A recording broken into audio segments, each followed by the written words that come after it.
क्या भाग्य को कोसने से दुख कम हो जाएगा? नहीं ना। तो फिर भाग्य को हम क्यों कोसें? इससे बेहतर है कि आप उस तकलीफ को दूर करने के लिए मेहनत और उपाय करें। फिर देखिए कैसे दुख अपने आप आपका दामन छोड़ के जाता है। वैसे दुख सभी दिन के लिए नहीं आते हैं, ये तो भगवान का बनाया हुआ नियम है। जैसे दिन के बाद रात, रात के बाद दिन होता है, उसी प्रकार दुख के बाद सुख और सुख के बाद दुख आता है। और हाँ, एक बात और, भगवान किसी को दुख नहीं देते। कोई भी माँ बाप ये नहीं चाहेगा कि उसके बेटे को कोई तकलीफ हो। हम सबके पिता हमारे भगवान हैं और हम सब तो उनके बच्चे हैं।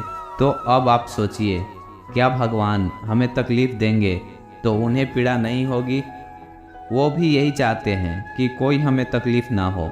हम अपने जीवन में कुछ गलतियां कर बैठते हैं जिसके कारण हमें तकलीफ झेलनी पड़ती है। श्री कृष्ण कहते हैं, भाग्य को कोसने से बस एक बहाना मिलता है।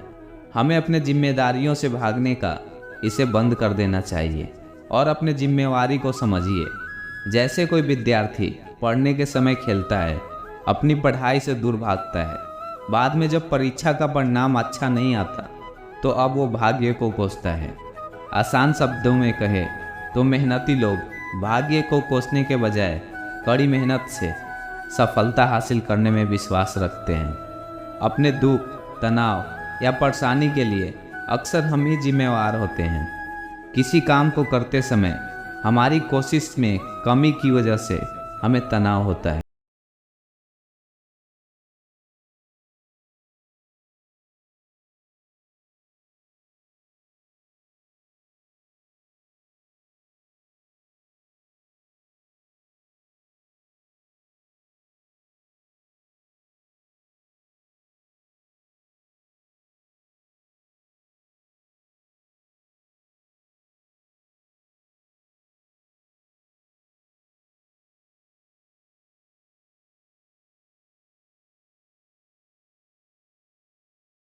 को कोसने में ही लगा रहेगा और वास्तव में जो समस्या उतनी बड़ी नहीं है जिसका हल आप प्रयास करके निकाल सकते हैं, वह आपको असंभव से प्रतीत होने लगेगी।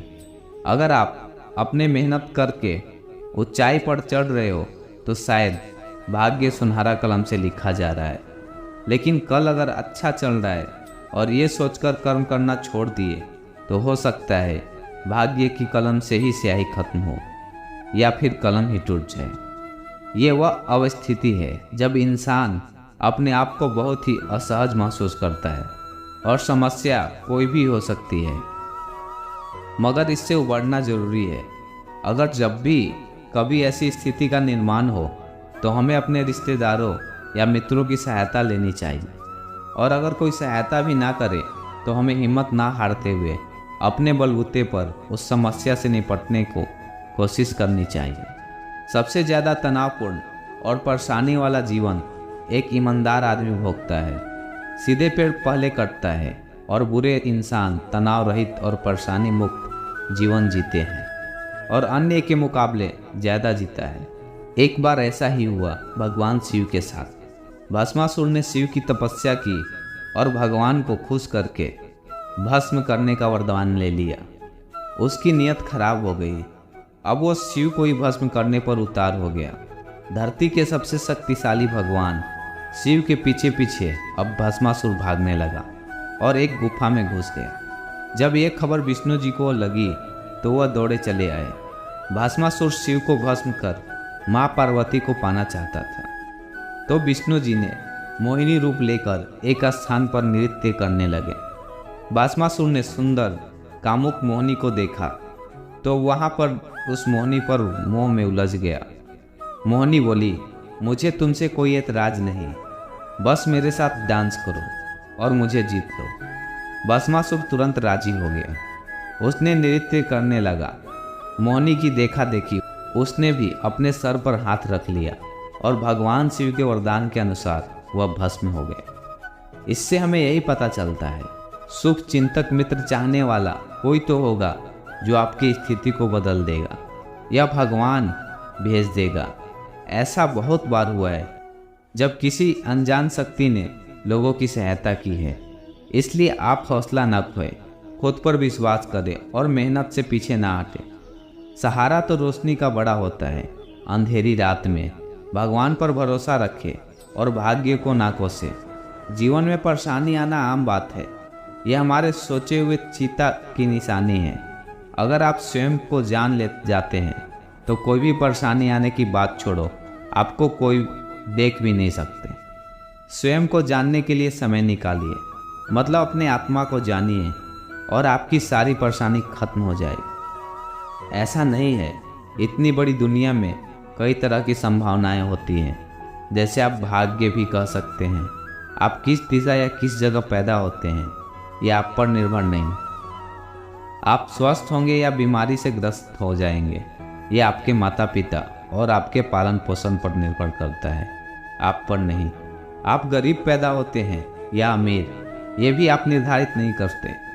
जीवन संभावनाओं का बहुत बड़ा ही खेल है, लेकिन जैसे टॉस हारने मात्र से खेल में हार नहीं होती या टॉस जीत लेने से जीत सुनिश्चित नहीं होती, उसी प्रकार गरीब पैदा होने से आप नहीं हारते या अमीर होने का अर्थ यह नहीं कि आप सफल हो ही जाएंगे।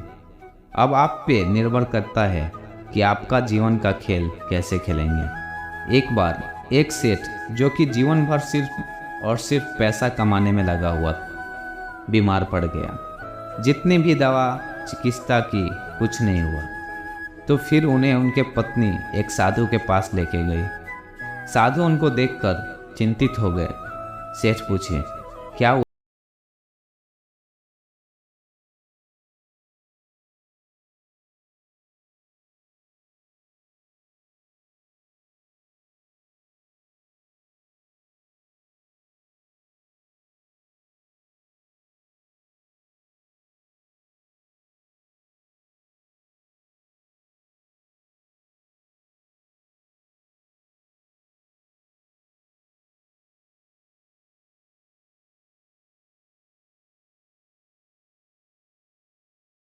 नौकर के बच्चों को पढ़ाने भेजा। अपने खर्च से हर दिन 50 से 100 लोगों को खाना खिलाया।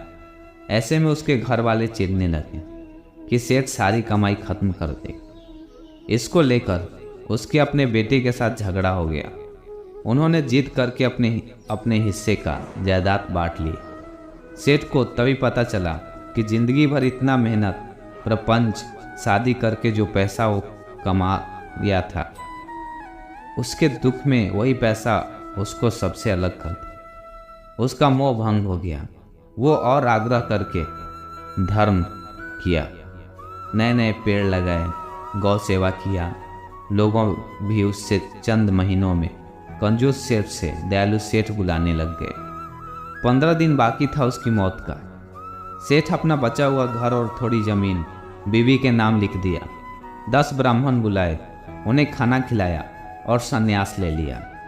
सन्यासी बन सेठ गली गली घूमकर भगवान का नाम से अपने मंदिरों में सोने लगा। अब उसे मृत्यु का भय नहीं था। वो उल्टा मनते हुए कैसे भगवान का नाम जपे, इसलिए सोना भी छोड़ दिया और नाम जाप करने लगा। आखिर में मृत्यु का दिन आया। सुबह ही सेठ नहा धोकर तपस्या में बैठ गया।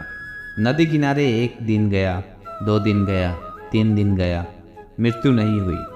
सेठ रोज सोचता, आज शायद मृत्यु होगा, लेकिन होता ही नहीं।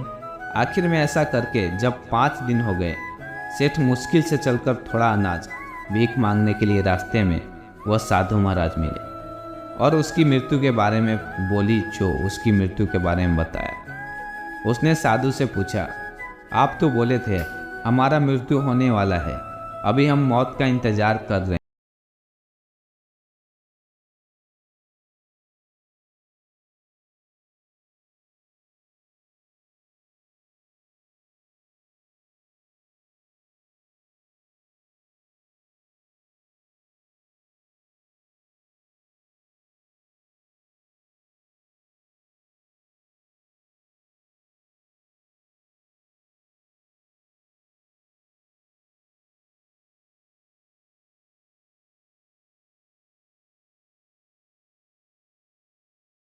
जिसके उसके कर्मों ने कुचल रखा था।